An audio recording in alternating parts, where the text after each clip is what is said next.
Chatting with Gas Allen. Chatting with Gas Allen. Welcome to this episode of Chatting with Cass Allen. This is season 1, episode 1. Thank you all for joining me for the show. As you know, I was planning to do a show called Holla for a Dollar with Cass Allen, but I've been having some legalities with the name, so I've decided to drop it for now and move forward. Because at the end of the day, isn't that what we're doing? Chatting with Cass Allen, regardless of what platform we are on. I'd like to thank you all, ladies, gentlemen, and others for joining us today. We're excited about our new format. Not much is changing.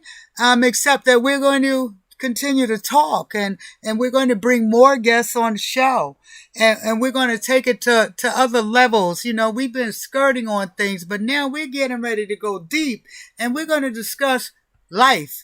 There's no more sugarcoating stuff. We will not be pretending that life is all happy all the time or sad. We're going to talk about it, the good, the bad, and the ugly. Today, our topic is addiction. We have a very special guest lined up for you that has me in complete awe. Every time I have a conversation with her, I'm in awe. I'm giggling like a kid because I feel like I'm in glory. She has amazing grace. She has knowledge. She's humble, and she's been through so many things that half of us, probably the majority of us, would never even dream of. And she still stands here today with a smile on her face. And when I acknowledged her light, I felt an energy that pulled me to her. I said, there's something about this woman. And it was just simply her energy. I said, there's something about her. I felt like she was one of God's kids. So I contacted her, and I'm going to let the details come out in the show. You hear me stuttering because I'm so excited. As I said, we're talking about addiction today. I believe that everybody has had an addiction of some sort. Whether you're addicted to chocolate, you're addicted to pasta, you're addicted to drugs, sex, food, it could be a number of things. Some people are addicted to TV. Basically, addiction is something you feel like you can't live without, correct? You feel the need to have it. You feel the need to have it at times where you're like, okay, I'm out of control. And I really believe a lot of us have had that. I know when I was a kid, I had to have cookies and candy every day, or I felt like I was going to bleed and die to death. I was so hooked on that sugar. I was ready to run 50 blocks to get to a candy store. That's an addiction to me. When every day I wake up and I need that candy, I need that juice, I need that drink. But thank God I'm alive and I'm not a diabetic, never have been. Some of us can go out there and have all kinds of addictive experiences and pull away from it and not have anything come with us, so we think.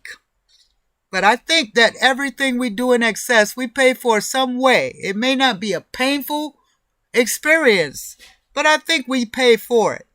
I find it interesting that we're discussing addiction today because unfortunately, earlier today, someone has been creating a libel and slander case in my name and going around telling the public that I used to be addicted to crack when I was younger. I find it comical in a way because I'm thinking of the level of maturity that there's someone that actually wants to go and do something like that, because I've never been addicted to crack in my life. I've never done crack.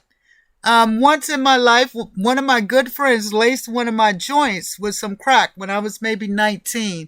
And that led to a horrible argument because I told her, don't you ever make an assumption like that. I don't do crack. I don't like it, whatever the fuck that was in that joint, and I don't want it again. That was my first and last instance with crack. Now, I would be happy to share a story with you all if I had done crack, because I'm very transparent in my life, because I'm trying to help people take the taboo off of living. People think that anything you do that's not in a biblical sense or someone's spiritual light, one must hide due to shame. People end up addicted to drugs for longer than they need to be because they're hiding and they don't know who to go to sometimes. I'm here to tell you that shit's fucked up and I'm not buying it. I don't believe in being shadows, because the people in the shadows are dying. The people in the shadows are not being noticed. The people in the shadows are being discarded. I personally invite anyone listening to this show, use me as a light for conversation if you ever need to. You can text me anytime for anything. Now, I'm a little, I would say tainted when it comes to helping people one on one on a personal level because unfortunately I've had a lot of experiences lately where I've learned that people I thought was for me were not. So I've chosen to isolate myself and create platforms where I can still give, but not give to the undeserving. So I hope y'all can rock with me as we begin this new journey down this new show where I'm giving of my mouth to you all because I'm encouraging us to have conversation because that's the only way we're going to learn what's really going on out there and make things better. And it's Cass Allen here, and we are going to a commercial. I cannot wait to come back. Chatting with Cass Allen. Chatting with Cass Allen. Hi, everybody. Welcome back to Chatting with Cass Allen. I promised y'all that this first show I would bring y'all a stupendous guest, someone that I find amazing. I've been blessed to encounter an energy throughout the past few weeks that I'm just so excited to talk to. And I feel she is the most appropriate guest to kick off our season. She has a very fascinating story. Her name is Lesley Gloria Smith. I call her Preacher G, some call her G, some call her Lesley, and many other names. For those of you who are listening who might be aware of her. Her story touches me because it's amazing. She was abused. She went through domestic violence, PTSD, depression, anxiety, uh, addiction, and so many other things. Tonight, I've brought her to the show that we could discuss addiction. Everybody just about is addicted to something, in my opinion, whether it's a drug, an alcohol, an ice cream, a person, and we're going to talk about it. Welcome to the show, Lesley Gloria Smith. Hi, How are you this evening? I'm great, blessed. You are. I'd like to thank you again personally for joining me for this episode of Chatting with Cass Allen. Oh, well, I thank you for having me. It's my absolute pleasure. So audience, as I mentioned, we're going to go into addiction tonight. Y'all know my formats from other shows. I like my guests to just relax and speak to you. The topic tonight is addiction. I'm going to turn the mic over to Miss Smith so that she could introduce herself to you all. Well, like she said, my name is Lesley. I'm a 55-year-old blessed recovering addict, 10 years from my addiction. I guess she also mentioned, I just had one of those lives. So you name it, I've been there. No need to name it all again.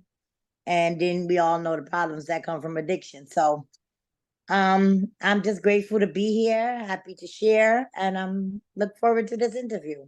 Oh, wonderful.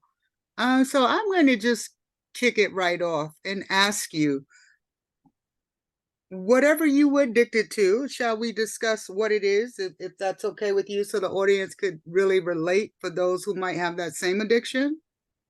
I did all drugs. Okay. I did weed, alcohol, heroin, but I was mostly addicted to crack. Okay, and for the people in the audience who may not exactly be aware of crack is, because we always have a new generation, can you give us a description? It's a cocaine that's cooked up into baking soda with baking soda, among other things, that they turn into a rock that you put into your glass stem and you puff it, and then your life becomes over. That's an interesting phrase. Now, when you say your life becomes over, the first time that you tried crack, did you become addicted or did it take time? The first time that I tried it, I was about 17 years old. I was living in a welfare hotel and I went there. I was homeless with my son, and I happened to meet these three little girls that I noticed wasn't going to school. I befriended them, and these little girls, I just ended up being the other mother. Right. And so I was renting my room to the crack man, to the drug dealer who was selling crack. I was renting my room so that I was able to send them to school to be able to buy their clothes and food and stuff. That's how I got my money. And one day I went around to the room because I wanted to know what was making people go so crazy. And I tried it, and he put it in, and I tried it and smoked for, like, he was definitely trying to get me addicted, because not being addicted meant that I was charging him a whole lot of money. Ah, yes. um, but it had no effect on me. I was like, this is stupid. I don't get it. And it was stupid. That was the first time I tried it. Right. My addiction went on.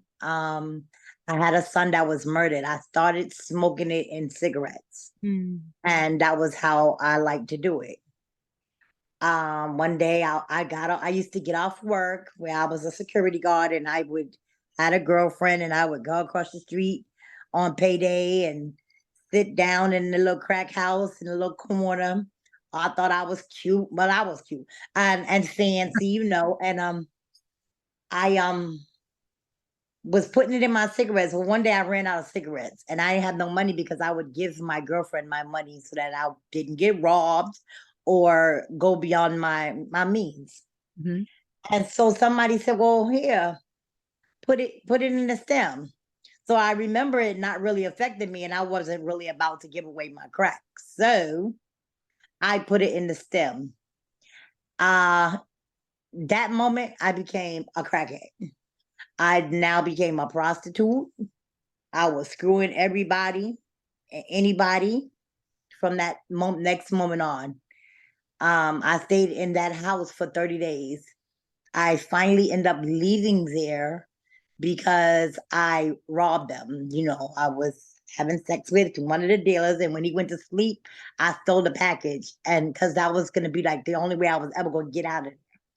And I left, and I went to my sister's house, and I remember her when I opened her when I knocked on her door, and she opened her door, she looked at me and passed out, because I had went from this person who came into the house in my jewelry and boots, and I was just cute with all my jewelry.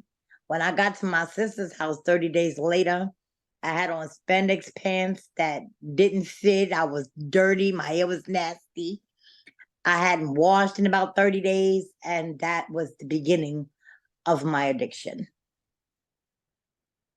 Um, the cigarette versus the stem, was the cigarette tobacco a filter? Is that why you didn't get addicted? Or did you just smoke less with a cigarette versus the stem?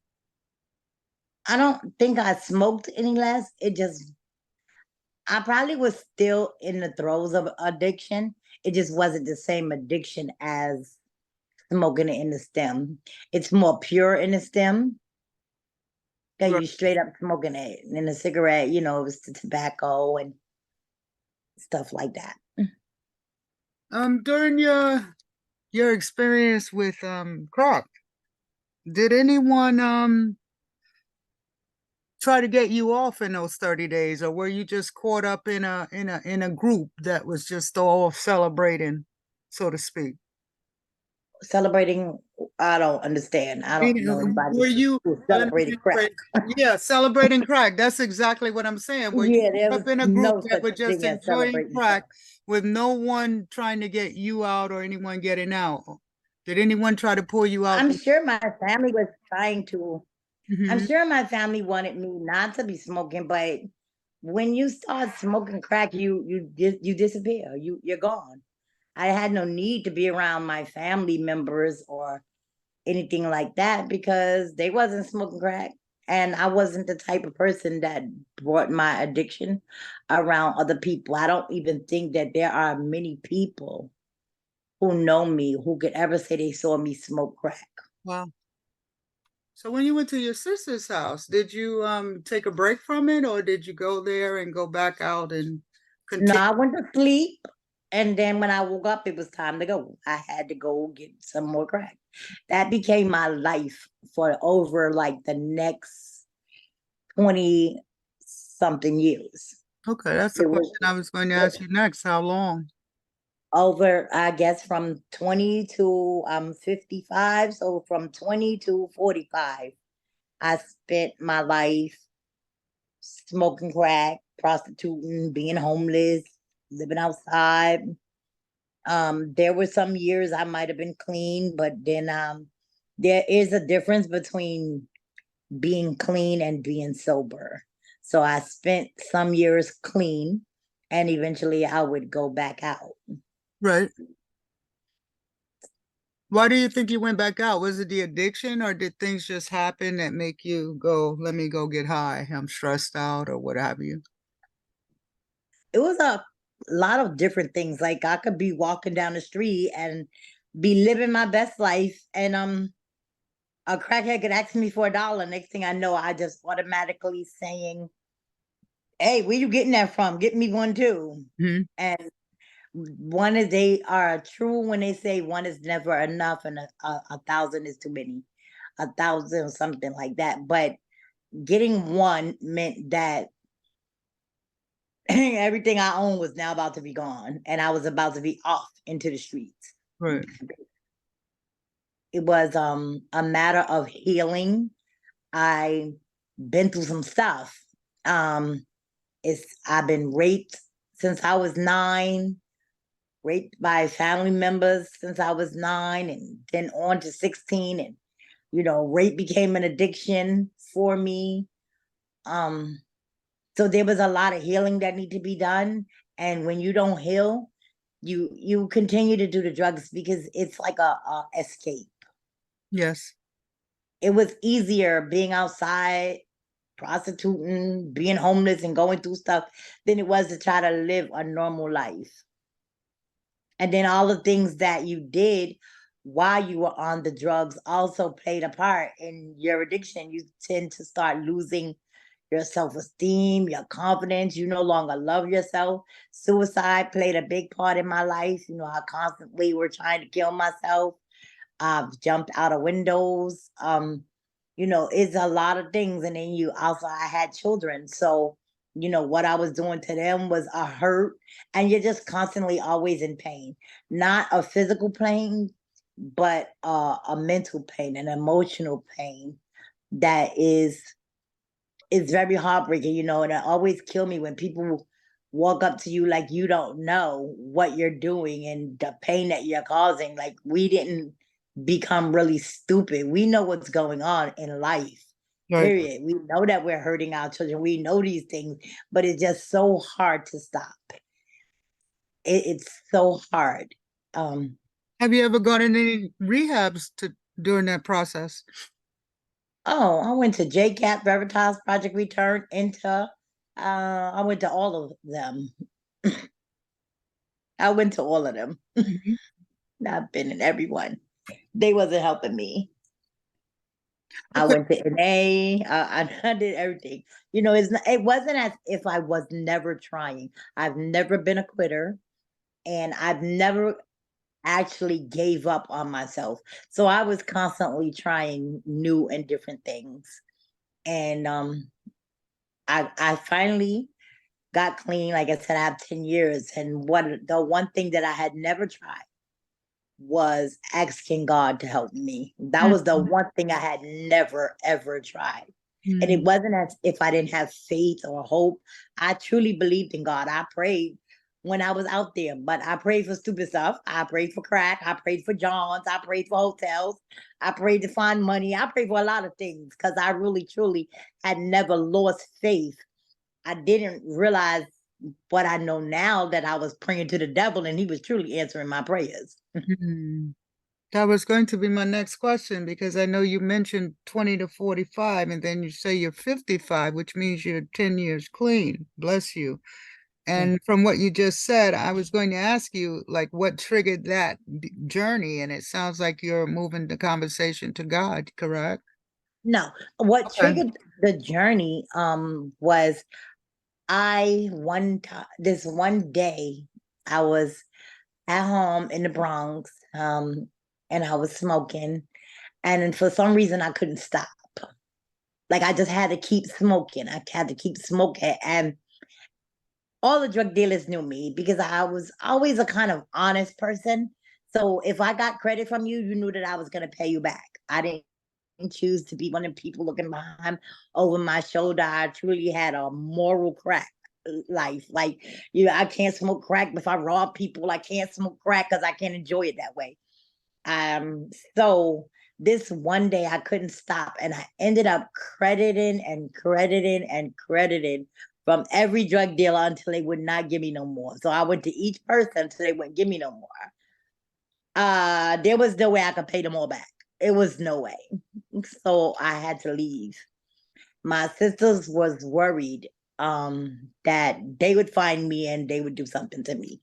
She ended up shipping me to Charleston, West Virginia. I didn't know anybody at all. I knew one person barely in that whole city. And I went out there and I went there, I went straight to a shelter. And not too long after that, about 2 months after that, I got an apartment. And in 4 months, I was, because, I've always said that I couldn't stop smoking in New York because crack was everywhere. Mm-hmm. Every corner, it was always there. And that's what I blamed it on. Right. But I went to the city where I didn't know anyone and didn't know where to get it from or nothing. And in 4 months, I was a bigger crackhead than I was in New York. Wow. I wasn't expecting that. Yeah. And so it was at that moment, it was at then that I realized I was the problem. I was the problem. I was a crackhead, and only thing I had left was to ask God to help me. That was the only thing. I've been in programs. I've been in NA. I stayed in my house and watched TV for 4 years. I tried relationships. I tried to find love, and I tried everything. And the only thing that was left was to ask God to please help me. And that's what I did on a train on the way back to New York. And from that moment, I never picked up again. I never picked up again. Now, was it easy? Addiction is not only addiction when No. you use it. Addiction is a problem when you're trying to get clean. Amen. All of that stuff and all of them people you hurt and all of the things that happen with your children and your family, and you have to learn how to love yourself all over again. You have to learn how to trust, because people in the crack world ain't nice. There are people in the crack world who will have you running in and out and in and out. And when you're ready to get some sleep, they say, "No, bitch, you gotta fuck me first." Like, are you serious right now? Right. And so the trust of people is gone. The believing in yourself is gone. You don't think you can be any better. You don't feel like you are any better. The mirror becomes your enemy. Mm. Um, Life becomes your enemy. And then people, when you get clean, everybody want to throw in your face what you did, where you been, what you done. But you don't realize you can't hurt me no more than I've already hurt myself. Amen. And that's the part you have to heal from and come back from. It was a lot. I spent a lot of years crying, hurting, being depressed, and I wasn't even on crack anymore. But I was more hurt now than I was on the drug, if you can understand that. It Definitely. I was more, imagine you were thinking about all the stuff you did and yeah, because you really don't believe that you can get clean at first. You're going through the motions, like, as until the years started accumulating, because I had 4 years before. So up until 4 years, I was always nervous of and mindful of what I was doing, because I was afraid that I would relapse again. And I had terrific children. I had terrific friends who were supportive, Um, it was complicated. It was, I don't know, but so many different emotions that you just go through. And when you trying to learn how to love yourself, I'm grateful that I was able to heal inside to out. Like I wasn't worried about dressing up my outside and trying to just look good. I wasn't worried about that. I was worried about healing my inside and my heart and my foundation to be able to become me, which was also difficult because when you smoke crack from such a young age like that, you don't even know who you are. Like I didn't know who Lesley was. I didn't even know how to hold a pocketbook. I didn't even know how to wash myself correctly. Mm. And so I followed people and I copied off. I became a chameleon. Whoever I was around, I began to act like they act because I didn't know no better or any different because I had never lived a normal life or a regular life. So I didn't know what I'm supposed to do. I didn't know how to go on a date. I didn't know how to douche or any of that stuff because that's not stuff that you learn in the life that I had. I Mm. didn't have my mother left when I was 6. So there was no woman there to teach me. Right, And woman who's smoking crack ain't teaching you nothing. Like right. so it was a very hard, difficult journey just learning who Lesley was. I'm grateful that I have a daughter who is amazing and she started teaching me and she started counseling me and she started giving me therapy and she would just say stuff that helped me on my journey. That's beautiful. Yeah. And then I began to make real friends and they helped me as well. They didn't judge me. They didn't, because I was different. I was different, not like, oh, I look different. I like a regular girl, but I was definitely different. You definitely were, and for the audience, I'll tell you what caught my attention with this young lady.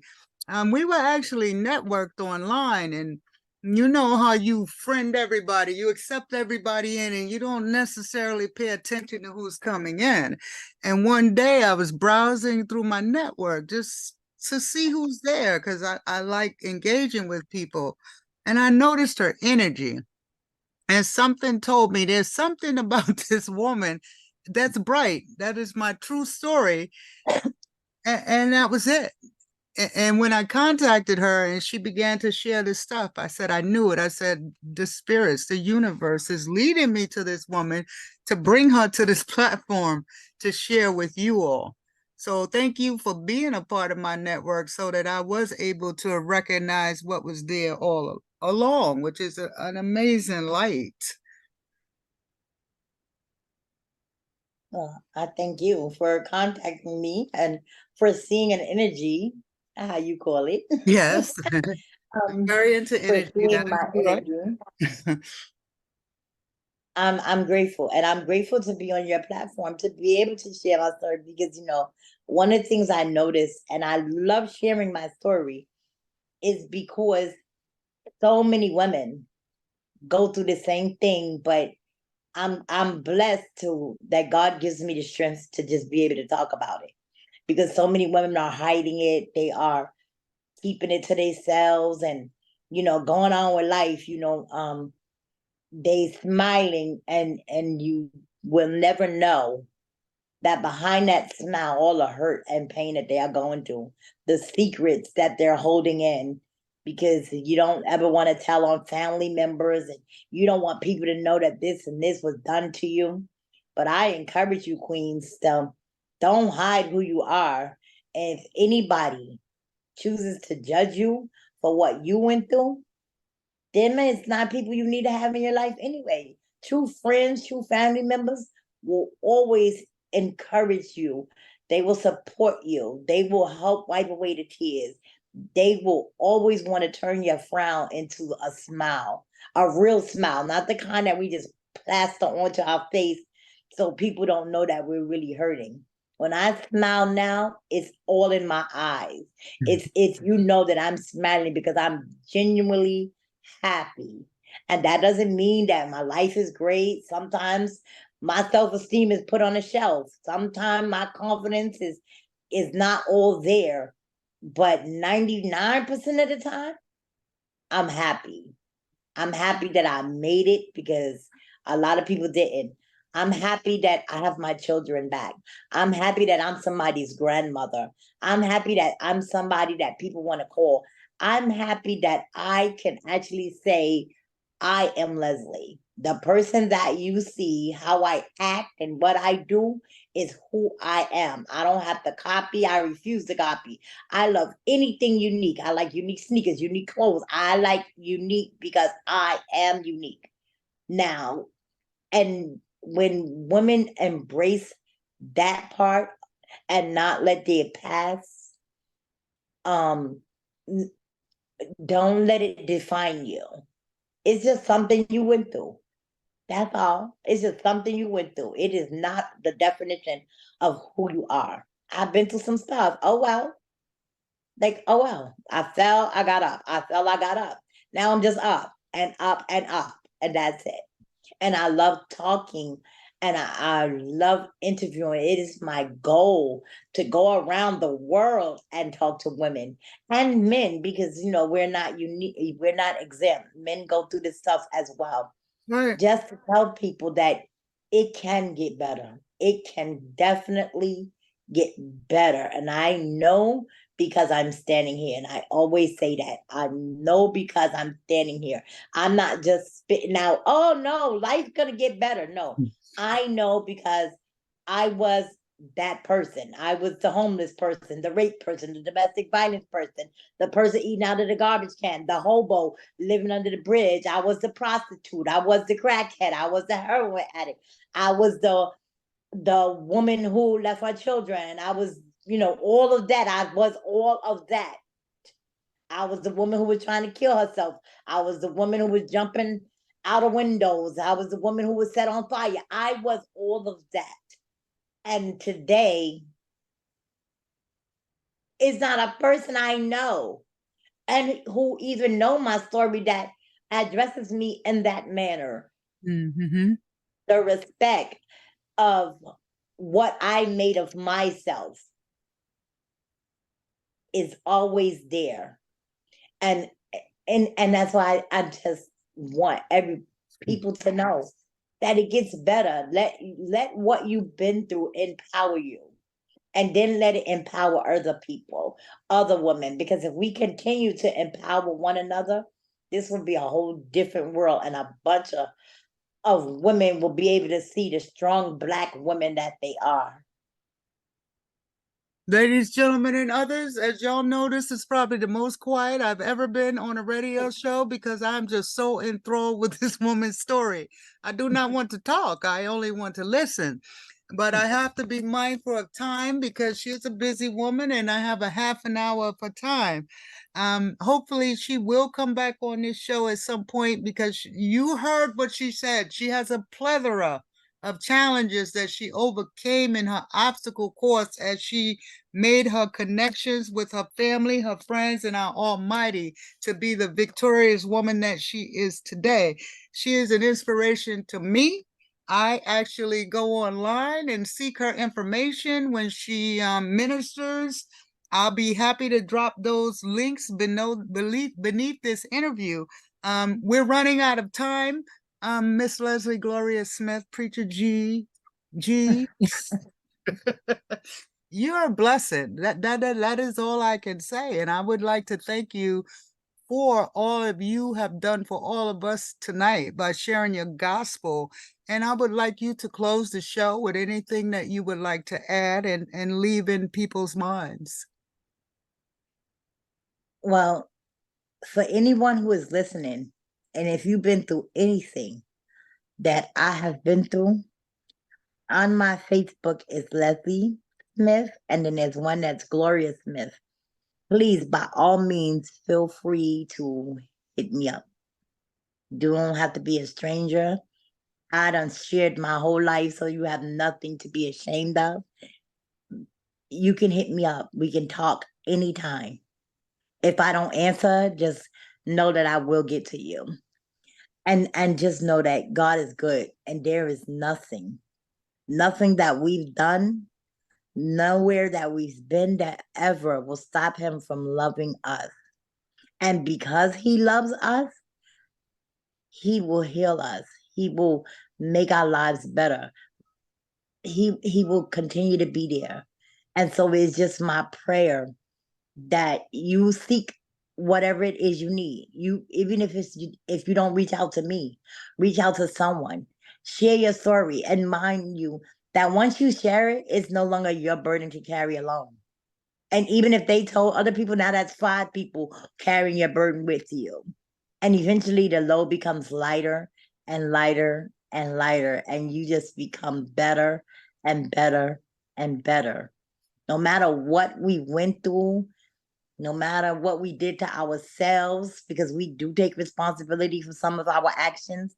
We've always had choices and we may not made the best ones, but oh well, again, you know, um, just know that you are a queen. You are a queen no matter what. You are a queen.